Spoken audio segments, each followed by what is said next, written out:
پڑتی، حوصلہ کرنا پڑتا ہے. اور عمران خان صاحب کے پاس جہاں سے وہ کھاتے ہیں، جہاں سے وہ پیتے ہیں، جہاں سے وہ ڈاکے ڈالتے ہیں، نیشنل اسمبلی میں ووٹ آف نو کانفیڈنس لا کر نیشنل اسمبلی تو ان سے خالی کرا لی گئی.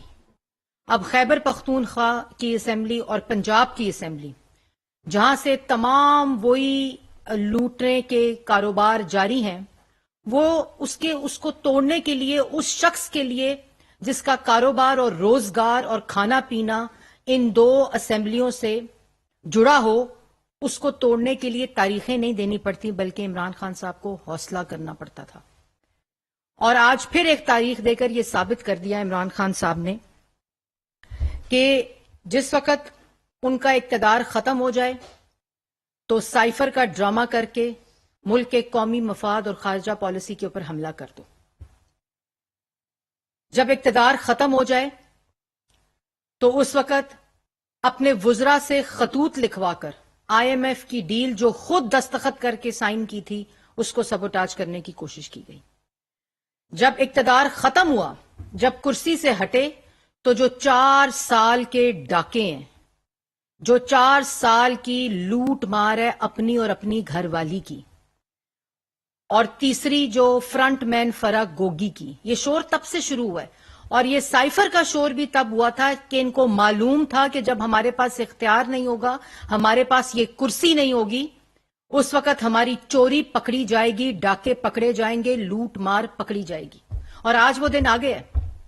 یہ ہر چیز کے اوپر صرف اپنے اقتدار کو بچانے کے لیے یہ پاکستان کی عوام پر حملہ کر سکتے ہیں. یہ آئین پر حملہ کیا انہوں نے، جب آپ کو یاد ہوگا اپریل میں ووٹ آف نو کانفیڈنس آیا، انہوں نے آئین شکنی کی. اور یہ ملک کی جو جمہوری تسلسل ہے یہ اس پر حملہ کرنا چاہتے ہیں. یہ ملک کے اندر معاشی استحکام لانے پر حملہ کرنا چاہتے ہیں. یہ پاکستان کی عوام کو ریلیف کہیں نہ مل جائے، یہ اس پر حملہ کرنا چاہتے ہیں. یہ تمام منصوبہ اس لیے ہو رہا ہے کہ اگر یہ معیشت بھی صحیح سمت پر چل پڑی ہے اور عوام کو ریلیف ملنے لگ گیا ہے تو کہیں ایسا نہ ہو کہ میرے 4 سال کا اعمال نامہ کے اوپر سوالات شروع ہو جائیں. یہ اتنا شور اور ڈسٹریکشن کس لیے؟ آج پاکستان کی عوام یہ پوچھتی ہے بھئی کیا ہو گیا ہے؟ آپ ایک آئینی طریقے سے ووٹ آف نو کانفیڈنس کے ذریعے اسمبلی سے باہر پھینک دیے گئے ہیں، تو پھر اتنا شور کیوں نہیں اگست 2023 کا انتظار کیا جا سکتا؟ میں بتاتی ہوں. یہ شور صرف اس لیے کہ اپنی چوری کا شور کم ہو سکے. یہ شور صرف اس لیے کہ کہیں فورن ایجنٹ سے فورن فنڈنگ جو 8 سال تک جواب نہیں دیا، اب اس پر جواب دینا پڑے گا تاکہ اس کا شور کم ہو سکے. یہ شور اس لیے کہ جو ہیرے جواہرات 6 ارب کے جمع کیے ہیں اس کا شور کم ہو سکے. یہ شور اس لیے کہ توشہ خانہ میں جو ڈکیتیاں ہوئی ہیں، یہ خالی ایک گھڑی کا معاملہ نہیں ہے، یہ توشہ خانہ کی جو ڈکیتیاں ہیں اس کا شور کم ہو سکے. یہ شور صرف اس لیے مچا رہے ہیں. یہ کوئی الیکشن سے سروکار نہیں، ان کو کسی جمہوری تسلسل سے سروکار نہیں ہے، ان کو عوام سے کسی قسم کا کوئی سروکار نہیں، جس پر میں ابھی آتی ہوں. اور یہ شور صرف اس لیے کر رہے ہیں کہ 190 ملین کا جواب دینا پڑے گا، اس کا شور کم ہو جائے. یہ شور اس لیے کر رہے ہیں کہ جو 4 سال ملک کے اندر اپنے مافیاز کو بٹھا کر ڈاکے ڈالے گئے ہیں اس کا شور کم ہو سکے. سائفر کی جو قومی مفادات کے ساتھ کھیلنے کا کھلواڑ کیا گیا اس کا شور کم ہو سکے. جو آئی ایم ایف کی ڈیل کو سبوٹاج کرنے کے لیے اپنے وزراء سے خطوط لکھوانے کی کوشش کی گئی اس کا شور کم ہو سکے. زکوٰۃ کے پیسوں کو سیاست کے لیے استعمال کیا اپنے ذاتی ملازمین کے نام پر، اس کا شور کم ہو سکے. یہ چاہتے ہیں کہ ملک ابھی کیا فرما رہے تھے، اتنے بے شرم اور جھوٹے شخص ہیں. ابھی کیا کہہ رہے تھے کہ ہمیں 2018 میں وہ معیشت ملی جہاں ملک دیوالیہ ہو رہا تھا. کیا دماغ کی کوئی چیز ٹھیک بھی ہے جو یہ گفتگو کر رہے ہیں؟ 2018 میں جو معیشت ان کو ملی وہ ان کے ڈیٹا کے مطابق 6.1% پر ملک ترقی کر رہا تھا. جو ان کو ملی اس میں مہنگائی تاریخ کی کم سطح پر تھی، 2.3% مہنگائی کھانے پینے کی اشیاء کی تھی اور 3.6% مہنگائی ملک کی مہنگائی کی شرح تھی. سی پیک آیا 14,000 میگا واٹ بجلی دے کر لوڈ شیڈنگ 0 پہ کی، دہشت گردی ختم کی، ملک کے اندر موٹر ویز کا جال بچھا کر ان کو دیا، پروجیکٹس ان کو دیے، ترقی کرتا ملک ان کے حوالے کیا، جن کو انہوں نے جو ملک کے اوپر مسلط تھے۔ یہ کہتے ہیں ملک دیوالیہ ہو رہا تھا۔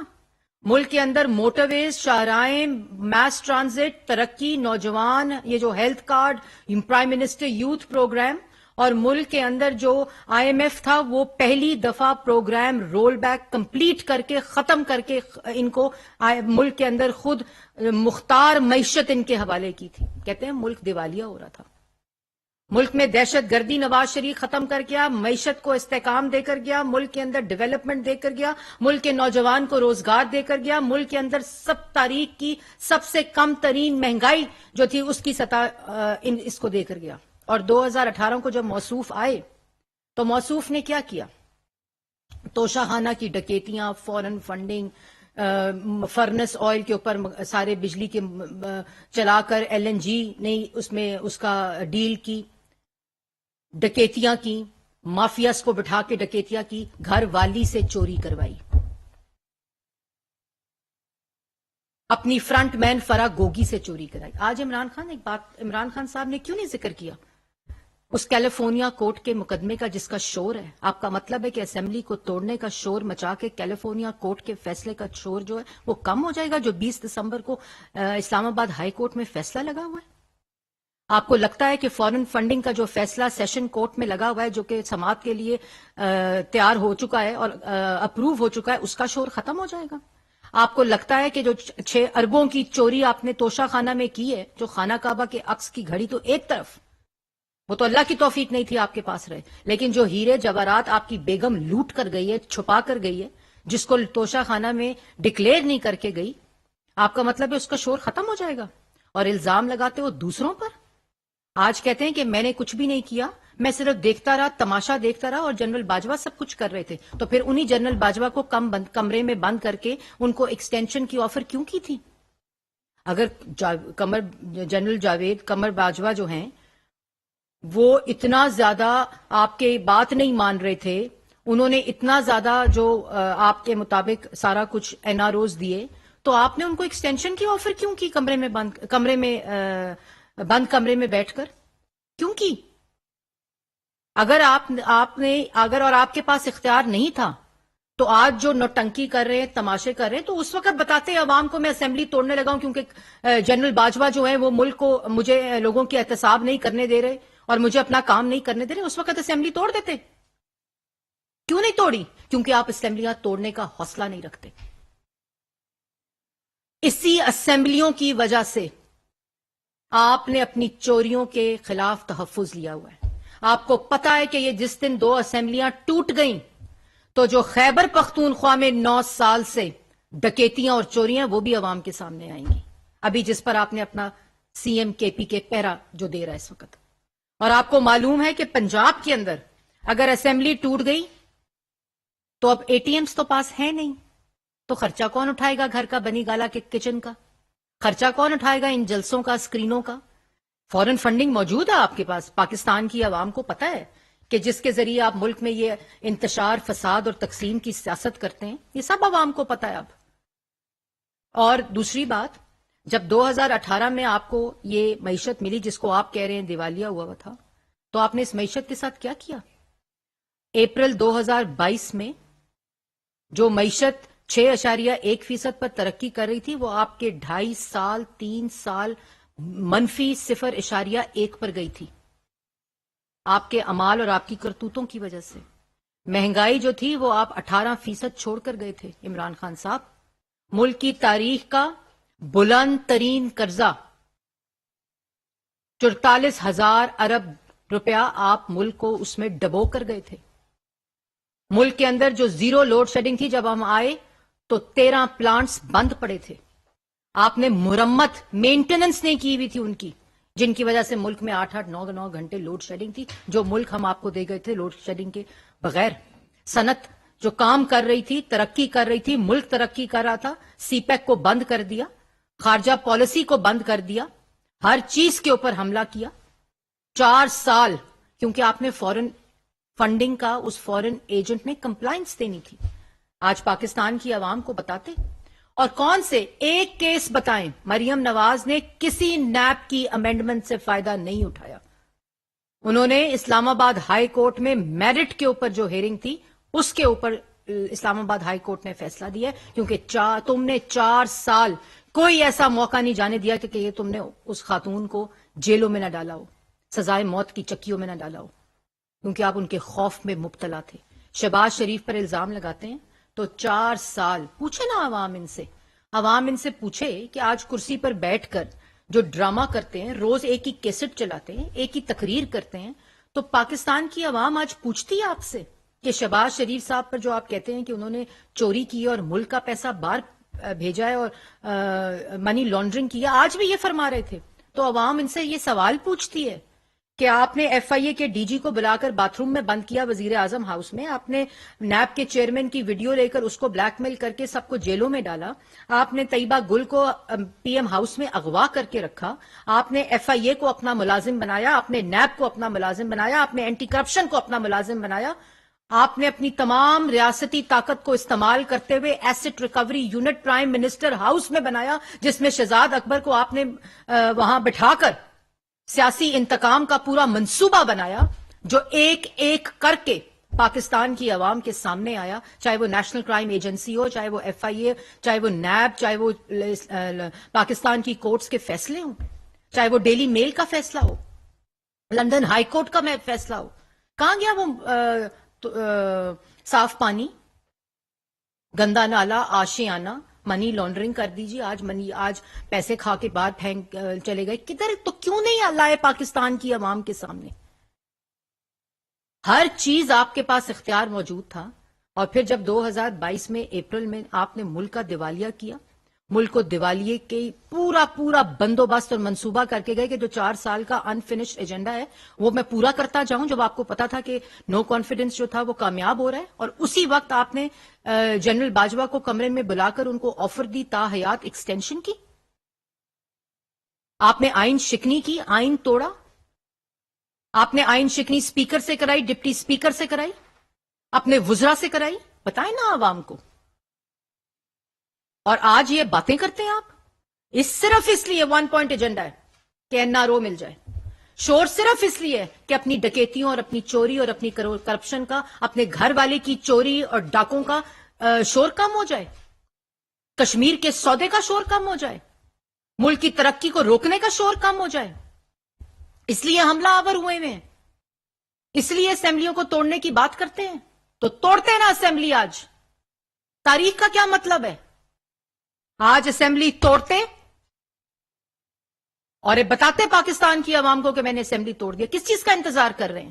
جیسے اس دن ووٹ آف نو کانفیڈنس کا انتظار کیا تھا اور پھر اسمبلی توڑی تھی, تاکہ اس لیے کہ آپ پریشر ڈالنے کی کوشش کر سکیں کہ میرے سے سوال نہ پوچھو فورن فنڈنگ کا, کیونکہ میں فورن ایجنٹ ہوں. میرے سے سوال نہ پوچھو گھڑیوں کا, توشہ خانہ کا. میری بیوی سے سوال نہ پوچھو, بشرا بیوی سے, کہ وہ ہار گراف کے اور بلگاری کے ہار کدھر ہیں اربوں روپے کے. مجھ سے سوال نہ پوچھو کہ میں نے سائفر کے اوپر سازش کی ہے. اس لیے شور مچاتے ہیں آپ, اس لیے آپ نے تاریخ دی ہے اور پریشر میں ڈالنے کی کوشش کر رہے ہیں. کس کو پریشر میں ڈالنے کی کوشش کر رہے ہیں؟ ان لوگوں کو جن لوگوں کو سزائے موت کی چکیوں میں ڈالا تھا, وہ تب پریشر میں نہیں آئے تو اب پریشر میں کیوں آئیں گے؟ یہ کیسی گفتگو ہے؟ میں تو حیران ہوتی ہوں کہ وہ لوگ جو ان کی باتیں سنتے ہیں, اس ملک دشمن کی باتیں سنتے ہیں, جس نے ملک کے خلاف قومی مفادات کو بیچنے کی کوشش کی اور کہا کہ اس سائفر کے ساتھ کھیل کھیلیں, جس نے الیکشنز کے اندر کہا کہ لوگوں کو خرید لو, ان کی بولیاں لگاؤ. بار باتیں کیا کرتے ہیں اور اندر اپنے اعمال کیا ہیں؟ منافق شخص, جھوٹا شخص, چور شخص, فسادی شخص, سازشی شخص آج بھاشن دیتا ہے. یہ کبھی اسمبلی نہیں توڑ سکتے, اور یہ اس لیے اسمبلی نہیں توڑ سکتے کہ ان کی چوریوں کا, ڈکیتیوں کا تحفظ صرف ان کی یہ 2 اسمبلیز ہیں. آج چھوڑے نا اس اسمبلیز کو, تو کے پی کے میں بھی کٹیرے میں آئیں گے اور پنجاب میں بھی کٹیرے میں آئیں گے. یہ تماشا لگایا ہوا ہے ملک کے آگے, ہر وقت کا تماشا, ہر وقت کا جھوٹ, ہر وقت کی بہتان بازی. خود بے نقاب ہو جاؤ, خود چوریاں پکڑی جائیں, خود ڈکیتیاں پکڑی جائیں, اپنی نہیں, اپنی بھی اور اپنی گھر والیوں کی. تو اس کے بعد شور مچا دو، ڈگڈگی بجانے لگ جاؤ، ڈرم بیٹ کرنے لگ جاؤ تاکہ ان چیزوں کا شور کم ہو جائے۔ توشہ خانہ کا بھی جواب دینا پڑے گا، اربوں کی چوری کا، فورن فنڈنگ کا بھی فورن ایجنٹ کو جواب دینا پڑے گا۔ ملک کے اندر جو ترقی کو روکا، ملک کے اندر جو قومی مفادات کو بیچا، کشمیر کا سودا کیا، ملک کو دیوالیے کے اوپر لے کر چلا گیا، ملک کی عوام کو مہنگائی کے اندر جھونک دیا، ملک کو قرضوں کے اندر ڈبو دیا، ملک کی ترقی کو روک دی، تمام فورن انویسٹمنٹ روک دی، مافیاز کو مسلط کر کے چوری اور کرپشن اور ڈکیتیاں کی، ایک پروپیگنڈا گروہ، ایک مافیا کو ملک کے اوپر مسلط ہوا۔ 4 سال ایسی نحوست چھائی رہی ملک کے اوپر کہ ملک کو جب چھوڑ کے گئے تو ملک کے اندر تاریخی مہنگائی تھی، ملک دیوالیے کے قریب تھا، اپنی طرف سے دیوالیہ کر گئے تھے، پوری کوشش کر گئے تھے، لیکن اللہ تعالیٰ کا شکر ہے کہ ایسی کولیشن گورنمنٹ آئی جنہوں نے اس پر قابو پایا، اور آج جب دیکھتا ہے کہ ملک کی معیشت ٹھیک سمت جا رہی ہے، ملک میں مہنگائی کی کمی کی طرف ملک جا رہا ہے، ملک کی عوام کو ریلیف مل رہا ہے، کسانوں کو ریلیف مل رہا ہے، نوجوانوں کو روزگار مل رہا ہے، ملک میں دوبارہ سے فورن انویسٹمنٹ آ رہی ہے، ملک کی خارجہ پالیسی ٹھیک ہو رہی ہے، ملک کے اندر ترقی ہو رہی ہے، ملک کے اندر لوگوں کو امید آ رہی ہے، تو اس وقت بیٹھ کے نوٹنگی کرتے ہیں، تماشے کرتے ہیں، شور کرتے ہیں، میں اسمبلی آج توڑ دوں گا، میں کل توڑ دوں گا، میں پرسوں توڑ دوں گا، میں جمعے کو توڑ دوں گا، میں بدھ کو توڑ دوں گا۔ بھائی توڑو اسمبلی۔ اسمبلی توڑنے کے لیے تاریخیں نہیں، حوصلہ چاہیے عمران خان صاحب، حوصلہ چاہیے۔ اور چور کے پاس، نالائق کے پاس، نااہل کے پاس حوصلہ نہیں ہوتا، وہ بزدل ہوتا ہے۔ حوصلہ ہوتا ہے نواز شریف کے پاس، حوصلہ ہوتا ہے شہباز شریف کے پاس، حوصلہ ہوتا ہے مسلم لیگ نون کی قیادت کے پاس، جس کو پتا ہوتا ہے کہ دن رات نیک نیتی سے لوگوں کے پیسوں کو اپنی لوگوں کی امانت سمجھ کے خرچ کیا ہے، تو کہتے ہیں کہ چلیں آپ سپریم کورٹ کو خط لکھتے ہیں کہ میرے پہ الزام لگا ہے تو میری انویسٹیگیشن کریں۔ شہباز شریف صاحب 40 سال کا شریف خاندان نے اپنا جواب دیا، 40 سال کا۔ ملک کی تاریخ میں کوئی سیاستدان بتائیں، کوئی سیاسی فیملی بتائیں جنہوں نے جواب دیا ہو۔ پاکستان مسلم لیگ نون کے جو وزراء تھے جنہوں کو انہوں نے جیلوں میں ڈالا، انہوں نے اپنے جوابات دیے۔ تمہاری طرح شور نہیں مچائے، تمہاری طرح گالیاں نہیں دیں، تمہاری طرح ملک کو 4 حصوں میں تقسیم کرنے کے بیانات نہیں دیے، تمہاری طرح دوسروں کو دھمکانے کی کوشش نہیں کی، تمہاری طرح ملک میں سیاسی عدم استحکام ڈالنے کی کوشش نہیں کی، کیونکہ ان کے پاس جواب تھے۔ تمہارے پاس اپنی کسی چوری، کسی ڈکیتی، کسی چیز، کسی کرپشن کا کوئی جواب نہیں ہے، اس لیے تم شور مچاتے ہو۔ اور پاکستان کی عوام یہ جان چکی ہے، پاکستان کی عوام بھیڑ بکریاں نہیں ہے عمران خان صاحب، کہ آپ لوگوں کو یہ پاگل بنانے کی کوشش کریں اور لوگوں کو اپنی باتوں میں ڈالیں۔ سب جانتے ہیں آج اگر عوام کے پاس روٹی نہیں ہے، آج اگر عوام مہنگائی کی چکی میں پس رہی ہے تو وہ عمران خان کی وجہ سے پس رہی ہے، اور جس کو انشاءاللہ جو وعدہ عوام سے کیا ہے، ہم نے آتے ہی وہ مشکل فیصلے لیے جس سے ہمیں سیاسی نقصان شاید ہوا ہو، جو میں نہیں سمجھتی ہوگا، کیونکہ پاکستان کی عوام جانتی ہے کہ 4 سال کیا ہوا، یہ فیصلے لینے ضروری تھے۔ ہم نے وعدہ کیا عوام کے ساتھ، نواز شریف اور شہباز شریف اور کولیشن گورنمنٹ، تمام سیاسی جماعتیں جو پی ڈی ایم میں موجود ہیں، انہوں نے عوام سے وعدہ کیا ہے کہ ہم اس ملک کی معیشت کو بھی صحیح سمت لے کر جائیں گے، اس ملک کو دوبارہ ترقی کی ڈگر پر ڈالیں گے، اس ملک کی خارجہ پالیسی ٹھیک کریں گے، اس ملک کو ترقی دیں گے، اور پاکستان کی عوام کو ریلیف اور نوجوان کو روزگار دیں گے، اور انشاءاللہ دے کر جائیں گے۔ یہ جتنی مرضی سیاسی عدم استحکام مچانے کی کوشش کرے، جتنے مرضی تماشے کرے، جتنی مرضی ڈرامے کرے، اب پاکستان کی عوام ان کو نہیں سنتی اور مسترد کر چکی ہے۔ یہ کہانیاں نہ سنائیں بیٹھ کر کہ میں آپ کو کہانیاں سناتا ہوں 1940 میں کیا ہوا، پھر 1950 میں کیا ہوا، پھر 60 میں کیا ہوا، پھر 90 کی دہائی میں کیا ہوا، پھر 2000 کی دہائی میں کیا ہوا۔ جو ملک کے ساتھ 2018 سے لے کر 2023 تک ہوا، وہ ملک کی تاریخ 22 تک ہوا، وہ ملک کی تاریخ میں کبھی نہیں ہوا، کیونکہ ملک کے اندر حکومتیں آتی تھیں، ملک کے اندر چور اور ڈاکو ملک پہ مسلط نہیں ہوتے تھے، جو کبھی توشہ خانہ کو نہیں چھوڑتے، بجلی کو نہیں چھوڑتے، چینی کو نہیں چھوڑتے، گیس کو نہیں چھوڑتے، پیٹرول، ہر چیز میں ٹاکہ ڈالتے ہیں، کیونکہ ان کا کام ڈکیتیاں تھا۔ ان کا کام عوام کو ریلیف اگر دینا ہوتا تو 1 کروڑ نوکری اور 50 لاکھ گھر دے کر جاتے۔ آج جب بیٹھتے ہیں نا لوگوں کو، پاکستان کی عوام کو بے وقوف بنانے، تو بتاتے میں نے یہ موٹر وے بنایا، میں نے اتنی میگا واٹ بجلی بنائی, میں نے ملک کے اندر اتنی دہشت گردی ختم کی, میں نے ملک کے اندر میس ٹرانزٹ بنایا. آج 9 سال ہو گئے ہیں خیبر پختونخوا میں. ایک میٹرو بس شہباز شریف کی نقل کی تھی نا, وہ بھی جلتی زیادہ اور چلتی کم ہے, اور وہ بھی کرپشن کی بدبو میں اٹی ہوئی ہے ڈی آر ٹی پشاور, جس کا جواب نہیں دیتے. 9 سال اب احتساب کمیشن کو تالا لگایا ہوا ہے خیبر پختونخوا میں, کیونکہ لوٹو, وہ لوٹ مار نہیں ہوگی تو سٹیج کیسے لگے گا, وہ لوٹ مار نہیں ہوگی تو گھر کا خرچہ کیسے چلے گا, بیگم کے 5 کیرٹ کے ہیرے کیسے بنیں گے, بشرا بی بی کے, وہ خان صاحب کی کچھ گھڑیاں ہیں, وہ خان صاحب کی تو گھڑیاں تھیں جو بیچ دی, اپنے ہیرے اور اپنے انگوٹھیاں کدھر گئیں بی بی, جو توشہ خانہ میں ڈکلیئر نہیں کی اربوں کی چوری کر کے. شاید ہی ملک کی تاریخ میں کوئی خاتون اول اس طرح کی چوری اور اس طرح کی ڈکیتی میں ملوث ہو, شاید ہی اللہ معافی دے کوئی خاتون اول جو اس طرح کے کاموں میں ملوث ہو. یہ سب کو جواب دینا پڑے گا. یہ شور کر کے نا پاکستان کی عوام کو بے وقوف نہ بنائیں. اور پاکستان کی عوام کو یہ بھی بتانا چاہتی ہوں, یہ صرف جھوٹ بولتے ہیں, یہ نہ اسمبلی توڑ سکتے ہیں, جیسے میں نے پہلے کہا کہ جس دن اسمبلی ٹوٹی تو اس دن جو تحفظ ان کو دیا ہوا ان 2 اسمبلیز نے, ان کی ڈکیتیوں اور ان کی چوریوں کو اور ان کے کاروبار کو, وہ کون حوصلہ رکھتا ہے جو چور ہوتا ہے کہ اسمبلی ٹوٹ جائے. یہ تاریخوں پہ تاریخیں جو ہے نا, یہ دینا بند کریں اور اپنا منہ بھی بند کریں اور پاکستان کی عوام کو چین سے رہنے دیں. جویش لال صاحب آسام نیوز سے 23 دسمبر کو پنجاب اور کے پی کے کی اسمبلی میں بچانے کے لیے پی ڈی ایم کی حکمت عملی کیا ہوگی. سننے میں آ رہا ہے لاہور میں پرائم منسٹر نے کوئی مشاورتی اجلاس بھی کیا ہے, کوئی اہم فیصلے بھی کیے ہیں, اشکار کریں گے کیا کیا فیصلے ہوئے. دیکھیں بات صرف اتنی ہے کہ ایک ذہنی مریض کے اوپر نہ ہم اپنا وقت ضائع کرنا چاہتے ہیں, ایک جھوٹے شخص کے اوپر